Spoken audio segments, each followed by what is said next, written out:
Dans l'état actuel, pour les maladies graves du foie, comme quand il y a une hépatite fulminante, quand il y a une cirrhose grave avec des défaillances d'organes qui arrivent en réanimation, nous avons la possibilité de mettre des systèmes de dialyse, d'épuration. Donc il y a deux systèmes actuellement qui existent. Le système de dialyse à l'albumine, développé maintenant il y a plus d'une vingtaine d'années, et puis les échanges plasmatiques, des échanges qu'on a commencé à travailler dessus, mais maintenant il y a quelques années, c'est-à-dire on va épurer le plasma et on va remplacer par du plasma neuf, frais. Voilà les deux techniques aujourd'hui qui nous permettent de gagner du temps, d'épurer le foie de ses toxines, de ses marqueurs d'inflammation, de ses cytokines,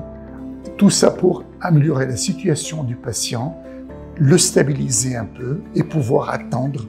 un greffon et l'amener à la greffe et la transplantation hépatique.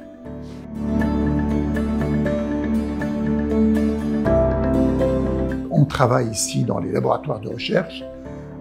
sur beaucoup de projets. On a des projets que nous, on a travaillé, qu'on a participé là-dessus, soit à l'échelon européen ou à l'échelon national, pour aussi des systèmes de dialyse et d'épuration qu'on a dans des études cliniques de phase 2, aussi avec le même principe de dire j'épure tout ce qui est toxine, tout ce qui est inflammation pour améliorer le patient, la situation et l'amener à la greffe. Mais aussi, il y a aussi des procédés de foie bio-artificiels, c'est-à-dire on a dans ces cartouches et dans ces membranes de dialyse, on va mettre des hépatocytes qu'on arrive à fabriquer à partir des cellules souches embryonnaires.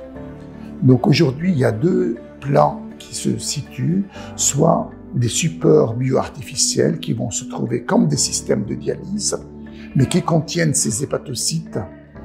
qui vont pouvoir avoir une procédure de synthèse et d'épuration,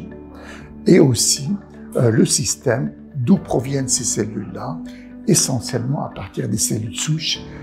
qu'on travaille. Voilà, c'est des projets qui sont dans des études, en voie de développement, dans des études cliniques, qu'on espère dans les 5 ans à venir, qu'on aura plus d'innovation pour pouvoir tenir ces malades graves, soit les transplanter, voire même éviter la greffe hépatique pour certains.